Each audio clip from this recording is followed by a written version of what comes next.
When we speak of ISB and its impact on students, the one word that stands out is transformation. We welcome bright young minds to the school, see them graduate with flying colors, and go on to accomplish some incredible things.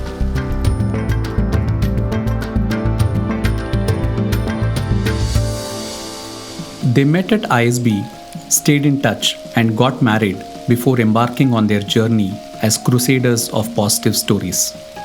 Wanting to combat the unhealthy appetite for negative stories, Dhimant and Anuradha started a digital media platform that not only brought positive stories from around the country to its readers, but also celebrated ideas and people creating positive impact. The Better India they founded is today the world's largest platform for positive narratives with a total reach exceeding 500 million across its English and regional language websites. Join me for a conversation that delves into what drives Anuradha Kedia and Dhimant Parekh of the PGP class of 2007 and the co-founders of The Better India. Morning Anuradha, morning Dhimant. Welcome to this episode of Impact Chronicles. So good to have you guys here. Thank you for sparing your time. Thank you so much for having us. Thank you so much, Guru, for having us over. Thank you. We are in a lovely setting. It's this part of India where everybody wants to come to feel better.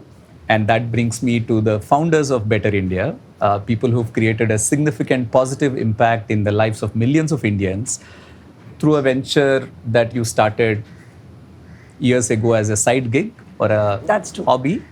So I want to start off by asking you to share what led to this and what was the early days like? I mean, what was it that you had in mind when you first started off? Yeah. Okay, I'll start. I think both Anuradha and I have been always very keen on impact, working in this social impact space, though we don't come from that background. And I think one of the questions, because we were also very close to building tech businesses on the internet. So the question then arose, Guru, that how could you leverage the internet to drive large-scale social change? And so that was one line of thought. On the same side, we were, on weekends, we would meet people who were doing some incredible work for their communities, making a difference and so on. And we felt like, why is nobody talking about this, right? Like, why is that we don't know who are the incredible people, of all the good stuff that's happening? So we said, look, at least for our reference, we should start writing about this somewhere, right? So both Anu and I in Bangalore going around, meeting people, making a difference, and we started just writing about it. So essentially, we're just chronicling all the good stuff. We were just chronicling it, right?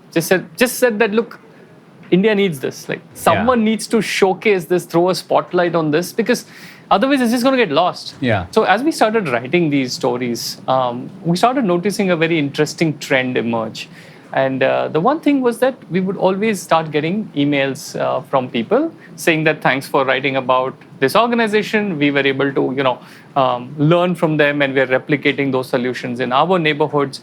Or the organization or the person that we had written about would get in touch saying that because you guys wrote about us, we've received some funding from people, we've had some volunteers come up, we've got some more press coverage and all of that. And so that too, I think both of us was a big revelation that here's a thing where we're just chronicling and putting it out, but just making people aware of the fact that these things are happening was starting to lead to on-ground change. I still remember this in the very early days. We wrote a story about a photography club, which was run by blind people, 100% visually impaired people. A photography club by blind people. Yeah, right? And we were like, wow, this is such an incredible thing that they're doing. And we write the story. And then 2 weeks later, a visually impaired girl gets in touch through her friend, saying that all her life she dreamt of doing photography. And, her friends and family would obviously say, look, I mean, this makes no sense. Yeah. You can't see, so how could you do this? But she said, after someone told me about the Better India has written about this, is when I went and then joined this club, and you have changed my life completely. This is what has given me purpose.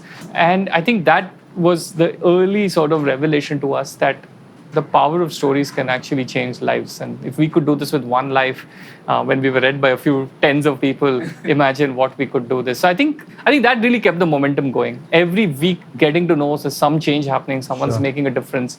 And that kind of kept, feeding into this whole movement. But this was still more like a side gig in some sense. Yeah. At what time did you guys think that you should invest your time full time or I think So when she we started, we never thought of this as a venture, right? Sure. We started it as a passion project, but we also started, once we started seeing the traction that it's receiving in terms of numbers starting to grow, in terms of impact starting to grow, in terms of people reaching out to us and saying, hey, I want to contribute this story, or hey, this is the difference you've made in our lives. That's when we felt that there was something there, that it would not be right if we did not explore it further. Right? Sure. So that's the time when we took a hard call. I quit my job, even though we were both out of ISB. And of course, you know how it is when you're out of B school and you have all these careers to think of and loans to pay off and everything, right? But then I did decide to take the plunge because we felt that it would just be fair to try it out for some time and see where it goes, because this seems to be gaining momentum. Right. And if that you lose that momentum, you don't know what you've lost. You don't want any regrets in life.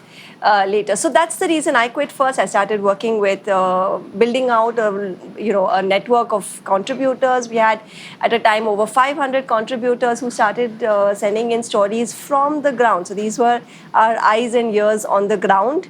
And eventually, Dhimant also quit his job and joined in 2013, right? 2013, that's right. Yeah, all right. What were your careers before you jumped in full time and before you jumped in full time as well? What were you doing before that? Post ISB, I was in the real estate consulting space. So I was working with a Boston-based consulting firm in Bangalore. Yeah. And Dhimant was... I was in the whole, I was doing a string of tech startups. So, I was part of the early team at IBBO, which was that was post ISB. Yeah. Post ISB, again, I decided to kind of go down the whole startup route. And I think, in 2013 is when then, she had already taken the plunge, and then I got in 2013. And for the next 2 years, I think we just kind of went all in with, like having all the eggs in one basket, actually. And I think in 2015 is when we kind of then decided that we kind of ran into a wall because we'd kind of gone all in. Sure. And then we kind of decided to raise some sort of capital and form it as a company. So until then, it really wasn't like a formal company as such, but it kept being a passion project. So yeah. From 2015 onwards, in terms of just the growth of the enterprise itself, tell us how it has been, and also a little bit about numbers. I mean, what's the viewership and whatever else that in terms of numbers, to give us a sense of the impact that you guys are creating through this. Yeah. Of course, today the numbers are very large. Sure. We reach out to almost about 200 million people every month across all our social... 200 million people. 200 million people every month across all our social media channels and across 4 other languages. We are in English, Hindi, Gujarati, Bangla, Marathi. But I think the key part that I wanted to really kind of highlight is that the journey that kind of got us here, I think in the first 4 to 5 years, we really had a very flatline graph when I look at the analytics part, right? And to me, I think that's been a very big learning that... and yet we persisted because we truly saw the impact happening. So that was a time where we didn't give up. We said, the numbers are not revealing what this is all about. And I think that's when I was like, I think there needs to be more than just looking at data, because we were seeing emails coming in every single day saying this, this changed my life. This is where I've contributed. The organization telling us that, hey, thanks for writing about us. It's accelerated our growth and so on. But then you're seeing this flatline graph in terms of your analytics, right? And then you realize that it takes a decade to build something which is called an overnight success. What I want people to take away was the fact that there are really, really long periods of time initially as you're building where you may not see the data telling you things, but it's your core purpose and value that should really guide. I also feel sometimes the longer gestation period helps to build a really strong startup with a very strong foundation. Because if we did not go it that way, and if we had that overnight success, we wouldn't have the kind of community that we have built, because that community can only be built when you build it the organic way. It feels good when the Prime Minister makes a reference in a positive way on a platform like Man Ki Baat.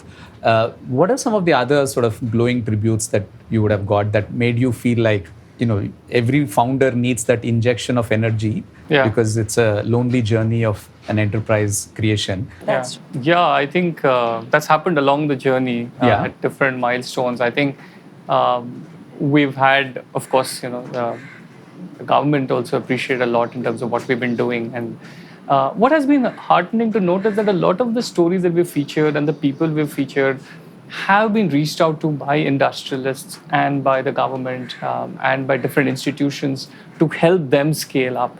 And so I think what has been really heartening to see is us playing the role of that catalyst, and specific instances getting all that sort of mileage out of this. But in terms of, I think we've had folks, some of the topmost industrialists who constantly share our content and tweet about us. In fact, Mr. Anand Mahindra kind of has been sharing it for so long, and then he came on board as as an investor in the Better India as well. We've had global recognition as well. We were invited to speak at the Harvard India conference to talk about how we're using media for social change. Recently, we were invited to Africa, the Africa Media Perspectives Conclave, where we were the keynote speakers, talking about, again, the whole playbook of the Better India, of how we are using storytelling to drive change, and how this playbook could be kind of taken globally. That way, we've been fortunate to have received a lot of accolades. I think the key, though, is really, I think, as and when I've been attending these conferences globally and stuff, what we've realized is that the key concept of using media to drive social impact at such a large scale has been a very unique thing. It didn't exist until we kind of came along. Not at this scale. Not at this scale. But I really think that uniqueness of scaling this beyond a just an ideology, but making it so large and massive that it's reaching out to, today almost 1/5 of the population reading us as of now. Yeah. I think that is very central and unique, and that is appreciated a lot whenever we go and talk about the Better India, we present what we've done. That's one aspect. And I think the second aspect that is really appreciated a lot is the way we've navigated through the business challenges of running in the media space. And I think that came a lot because of the fact that we don't come from media backgrounds. And so just applying completely tangential thinking and models onto this sector, I think these are the two things that have got hailed and received a lot of acclaim at different forums. I was going to ask you that because you both come from very different backgrounds, non-media backgrounds, started this off as a pet project or something that you're passionate about, but you obviously had to build this whole thing about, editorial, sort of guidelines. It's not like you had a playbook that you, like a ready-made template that you followed, but you essentially created now a playbook for others to emulate. But your, ISB education was business management. How has been some of those learnings from, your campus learning? What have the applications been in this building of this enterprise? Yeah, campus learning has been invaluable in helping us shape not just this venture, but also our thinking, right? In terms of how do you build sustainable businesses?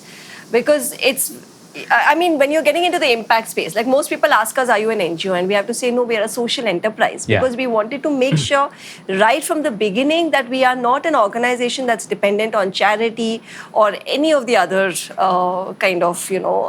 outside help. So we wanted to make sure that this is an organization that's run sustainably. We built several revenue streams, and our efforts, I think, because part of our training, our learning at ISB has been to always look at multiple revenue streams to build more resilience within the business, right? So when we started out, we have, of course, we do native advertising for brands where we work on common causes. We do not do direct advertising. But at the same time, we also venture into e-commerce. So we had and several others over the years. So how do you expand the base of impact to also generate revenues and create a sustainable business model out of it? In terms of, let's say, in this entire journey of creating impact, you've conquered the hearts and minds of millions of Indians and, of course, people globally.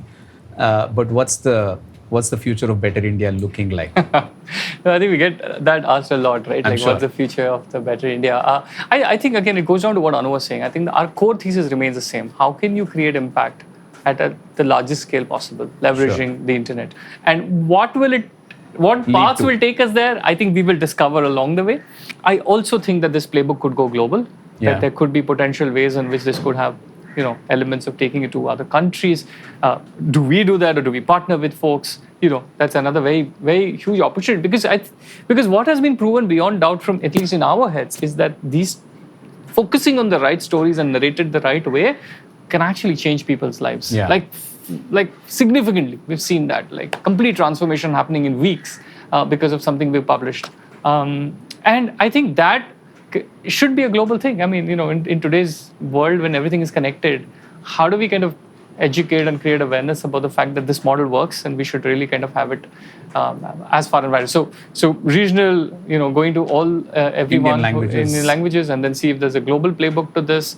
I think all of this, but tying to that single sort of guiding phrase for us, which is how do you drive large scale impact using technology. So what is your advice to, let's say, someone in the current class who's thinking, I have this bug in me to do something like what you guys have started, but I'm at ISB and people around me are looking at different aspects in terms of career prospects. What's your advice to someone in the current class who has a similar aspiration like you guys? What should they be doing? My view really, and I think that this is a lot peppered with hindsight. But I think for too long, we as institutions and social conditioning have boxed careers. We say that, look, if you're coming from a certain engineering background or a certain management background, you're very likely to be a good you should be a marketer, you should be a salesperson, you should be a consulting person, you should be this. And I think the lines are blurring now. I really don't think that's going to be the way as we kind of move forward. And I think it's very limiting. It's very limiting. Because I may be a good salesperson, but I also may be a good technology person, and why should I get boxed into one and devoid of the other? Yeah. So my learning has been that you have to allow your curiosity to be pursued. You have to pursue your curiosity. They may become your career, they may not become your career. That's really secondary. But really going after things that excite you is very, very crucial. Don't inhibit that. Don't inhibit that because, hey, I've done this studying. This has been my studying graph, which means I necessarily have to go only for this, or these are the only ways that success is defined. I think we've realized that today success can be your definition, and it should be your definition alone. For too long, we've kept it relative to what the outside world tells you. And I think the moment you break that, you will be blown away with the amount of opportunities that are in front of us. So it's more about breaking our own mental barriers. I think so. And pursuing curiosity. All of us are curious about many things. Sure. But we don't pursue it enough. You spoke of flexibility, disruption, and not boxing. So I'm asking, how come two Namma Bengaluru folks are today in Goa? And what led to this sort of move from Bangalore to Goa? And I think you've also moved completely your organization to remote functioning. Yes. So what was the thinking behind this, and how has it gone for you both and for the rest of your team members as well? Yeah. So the Better India was a remote organization when we started. Yeah. So the first few employees, they were working remotely. So this is back in 2015, 2014, yeah. 15. So working remotely is not a new concept to us. Of course, being a digital organization really helps. And we've built systems in-house that help measure productivity and everything while enabling that flexibility in the system as well. And once, of course, during the pandemic, everyone went remote. What we strongly believed was the futility of bringing people back to our crowded cities. Having to leave their homes and their hometowns and getting home-made food every day and living rent-free and all of those things, by coming back to crowded cities, making those 2-hour, 3-hour commutes every day, just seemed like a completely futile exercise. So from that perspective, we strongly wanted to make the remote working work out for our organization, and so far it's been working really well because I think this is what now 3 years in the. Now it's 4 years. 4 years. 2020. Yeah. Yes. Right after the pandemic. Since pandemic. Right after yes. pandemic, yeah. Since the pandemic, so it's been 4 years going, and we're going strong with that. And you plan to continue with Yes, it as that's right. things stand right. Yeah, of course of there are requirements at times for hybrid sort of work environments and stuff, and we kind of try and plug and play that in some of the cities like Bombay and Delhi. There are certain downsides to it, of course, which is the social camaraderie that you get to build Amongst in an office. colleagues. Yeah. Just having lunch together is such a such a thing. Or right? just ability to sit around. Sit Just around, ability to sit and have a coffee. chat, and hey, you have an idea, you just rise up from your cubicle and say, hey, you know what, this is what. Those are definitely I think, things. Yes. I think those kind of they tend to be lost out. So I think on the creative aspect of things, there could be a little bit of a gap that creeps in, but on things which are very streamlined, very clear output, input, process-oriented, it just works like charm, right? Like net, it's been a positive sort of effect that we've had. I want to come back to this point where you both today are at that stage of life where you're also sort of ecosystem leaders, not just in your own enterprise, in your company, but also you're helping seed others. For example, you are on the iVenture advisory board, you're involved heavily with the school. What motivated you, Anuradha, for example, when you sort of stepped into this role? Personally, for me, it was about sharing experiences. I feel really fortunate to have had, this exposure over the past decade and a half, where we've had so many learnings of building our own startup. Sure. And for me, it's really about helping others to maybe avoid the mistakes that we did early on. There are so many things that you really want to share once you reach that level where you don't, you feel that you can accelerate the growth, or you can help young startups grow faster if you could just identify those, things early on and share your experiences and help just build that whole ecosystem, because it's important to do that. It's similar motivation for you? Yeah, I think when we built the Better India, it's a fairly lonely journey. Sure. And this is way ahead, way before the whole startup scene was a thing, right? I recall that we used to fret over some of the most minor things and think they were the biggest problems, right? Like, what should our logo be? Right, and you would be like, should I wait for the perfect logo creator to come in and kind of do it for us? Who should handle my finance? Should I go figure out and stuff like that? And I'm like, I realized you put me back then in that thing. Of course, those are still the largest problems you're thinking about. But then having a decade of experience of building this stuff, how could I help a lot of the younger startups coming up to accelerate all of this and say, look, what are really the priorities that we should focus on? How do you really crack product market fit? What are the key parameters to look out for? What to optimize for? What to not build for? And I think that's a very key learning. Of course, ideas are, the startup entrepreneurs are the best, right? They are great at ideating.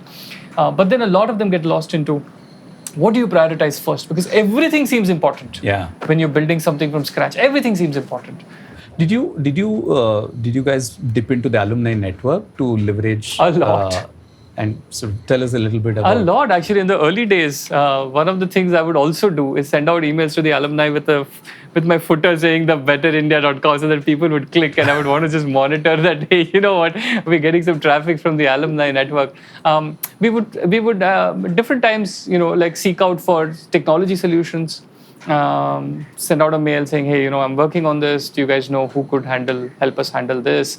We've sought out vendors for doing some of the work. We've sought out hiring big time, right? Like if we are looking for someone key, we would send it out to the alumni network saying, look, anybody interested in kind of, this thing, here's our JD, could you please help circulate? I think we've got tons and tons of... So you've always had this positive reception from the alumni. Absolutely. You should have mailed to the alumni network, you will guaranteed get a response. And I don't think there's ever been a point where we have not got a response. We have even hired alumni. We've hired alumni. Oh yeah, absolutely. There have been 3 folks from ISB who worked with us.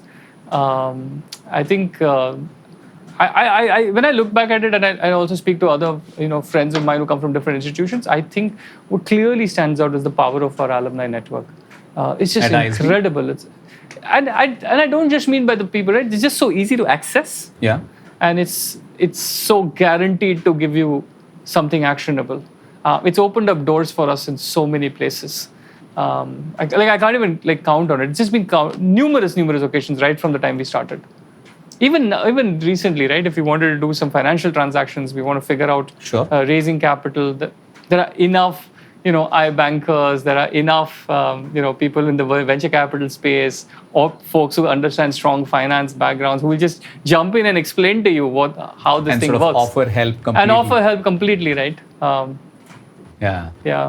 So Anuradha, you actively involved in ISB, a group of alumni, who are women who are sharing information, sharing success stories. That's right. Sharing sort of ways to overcome challenges that are in some sense, very unique to women. Yeah. What has been, your involvement there like, and what is your sort of commitment to the community there? Yeah. So it's been really gratifying to be part of this women's, community, because I remember when I started, and of course I had the advantage of having Dhimant as a co-founder. So probably I don't face the lonely challenges that a lot of women out there face, but it really helps to share and be able to support each other.